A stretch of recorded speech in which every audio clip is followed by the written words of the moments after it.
Hi, welcome back. So in this video I said I wanted to talk about my medical conditions and how that contributed to my weight gain. Before I get into that, just a little blurb about me in case this is the first video of mine that you've watched. So my name is Heidi. I live in Australia on the Sunshine Coast in Queensland. I'm married. I don't have any children, but I have two fur babies, two dogs, and they are the loves of my life. I'm 5'8". I weigh 188 kilos, which I think is 417 pounds. I'm going to have a vertical sleeve gastrectomy on November the 8th. I'll talk more about that in terms of details about the surgery and all that sort of stuff in another video. Or in fact, you could probably just watch my first video where I just talk about, in general, why I'm having the surgery. So this video I just wanted to talk a bit more about me. I sound very self-centered, but it's more just in case you've got any questions or interested in knowing any of this stuff, I guess.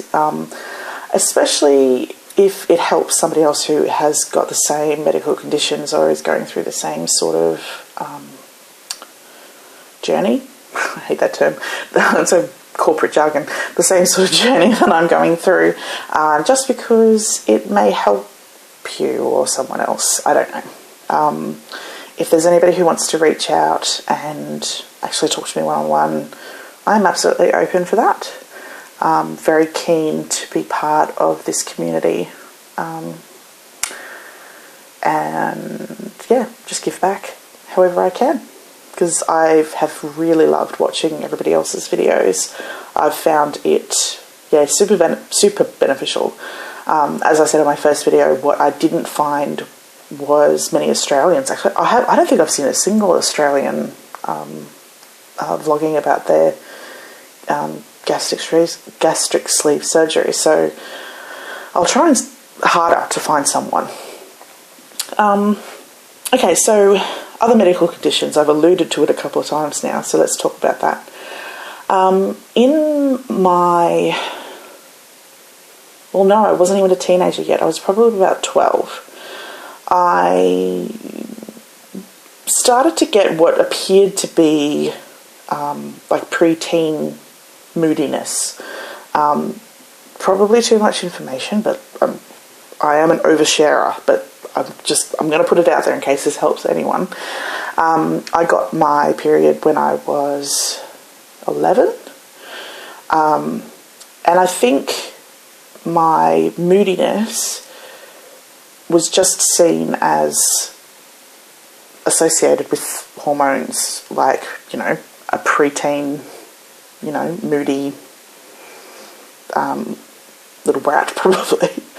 And I did get PMS really bad, so I did feel very down in the week leading up to my period. I would definitely get irritable, and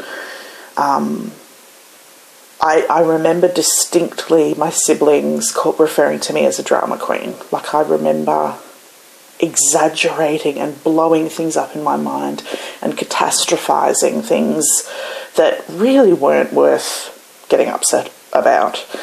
But I also found that as I got into my teens, I just had a really strange way of thinking about things. Well, not strange, that's not fair to myself. It was just a negative way of approaching things. Something would happen and I would look at it very much from a negative standpoint. I would definitely berate myself for things that just were not worth getting upset over. Like things that, like if I got an A- instead of an A or an A+ on a test. If I, definitely when it came to my appearance, I would say really horrible things to myself. And the reality is I'm 35 and I still say horrible things to myself.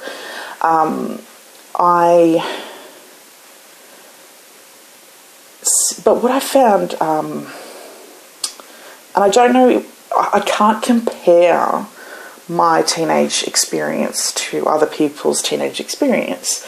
And I don't think anybody can, really. Everybody has their own experience. But I had happy times. I had friends. I had great experiences. I was really, really fortunate that my parents travelled a lot, and they would take us with them sometimes. So even in my teens, I had managed to go overseas a couple of times. So I had some really great experiences. But I was always overshadowed by this sadness and this feeling of worthlessness and hopelessness for the future. Looking back and in hindsight, telltale signs of depression. But I don't know whether it was like the time, like I was a teenager in the 90s. I don't know whether it was a timing thing. I don't know whether other people were going through it and it just wasn't talked about very much, like teenage depression or anything like that. It seems to be much more talked about and acknowledged today, which is fantastic.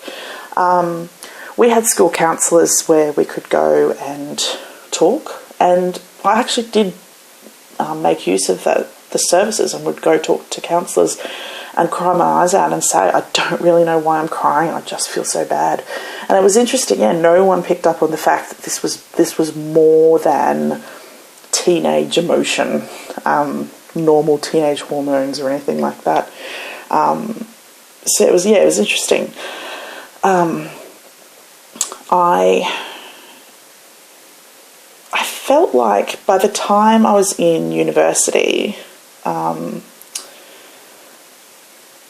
I acknowledged that I had what I felt was a subnormal or abnormal reaction to life, in terms of I didn't feel the same sort of joy that I saw other people experience. And I said to my friends at the time, I said, I don't know whether it's a maturity thing. Like maybe I actually feel older than I am. Like I feel like I skipped a decade and became just very mature and calm and just not joyful. And I don't know if that's resonating with anybody, if I'm explaining that properly. And I would basically self-medicated by binge drinking with my girlfriends. And I remember once I tried to taking St. John's wort, because I thought that, there would be some sort of benefit in taking that, because it said it relieved stress and feelings of anxiety or something. I really had never considered the possibility that I had depression. It was just wasn't talked about. It wasn't something that you went and saw your doctor about. So after university, actually my last year of university and my first year in a full-time job, I started my first serious relationship, and we weren't a good match at all. If there was like a percentage of match, it was probably only like 50%. That's probably the only reason the relationship lasted for 2 years, was because 50% of the time we were happy, and then 50% of the time it was not fun. But I think it provided sort of enough distraction that I didn't realise the underlying feelings and problems I had. And it wasn't until after the relationship broke up, probably another maybe 6 months down the track, when I actually changed jobs again. I was working as an environmental scientist at a private firm, and I changed jobs again. I thought I was in like my dream job. I had a very small part in a musical theatre production, just amateur community theatre. and had met some amazing like-minded people who loved all the sorts of things that I did. I was living on my own in an apartment, so I had that independence. As I mentioned in my previous video, I was within the healthy weight range. I was not an unattractive person. I'd certainly had a lot of boys asking me out and that kind of stuff. And yet I'd wake up every morning and wish I was dead. To put it bluntly, I wished that I was not waking up. And I used to think things like, I wish I could be dead just for a little while, just have a break. Just to not feel like the way that I was feeling. And it just got to the point where I realised that all of the things that had brought me even a moderate amount of joy, like that glimpse, no longer provided that. And I remember being on a train going into work, and there was like a billboard for Beyond Blue, which is a depression and mental illness organisation, not-for-profit in Australia. And the sign said, "Could you have depression?" Big question mark. And the train just sort of whizzed past this billboard, but it was just like this moment of, could I have depression? Could I have depression? Could I have depression? I was like, maybe, I don't know. Immediately got to work and went on the Beyond Blue website and downloaded the test. If you have these signs and symptoms, you should go see your doctor. And I ticked yes to all of them. And I was just sort of like, maybe it's depression. I don't know. So I went to my doctor, who said, what seems to be the problem? And I basically just burst into tears and said, I can't do this anymore. I can't live anymore. And he said, yeah, well, you've got depression, so let's talk about it. And then that kind of just started my epic journey in trying to find the right medication to treat the depression. Trying to find the tools, like through talk therapy, so through talking to a psychologist and having cognitive behavioural therapy and learning how to break the negative talk cycle and how to really challenge what you think. Because the old adage is true, what you think is what you feel. If you think horrible things about yourself, you will feel horrible. If you say terrible, terrible, cruel things to yourself, you will feel that you are those things. So the behavioural therapy was really good in terms of helping how I amplified the depression and made it so much worse because of that sort of natural bad behaviour that I had acquired. The medication sucked. I went through so many different types of antidepressants trying to find what worked for me. And I basically just never found the right medication. And the reason that I know I never found the right medication is because I never felt any different as a result of the medication. I felt sick, I felt nauseous, but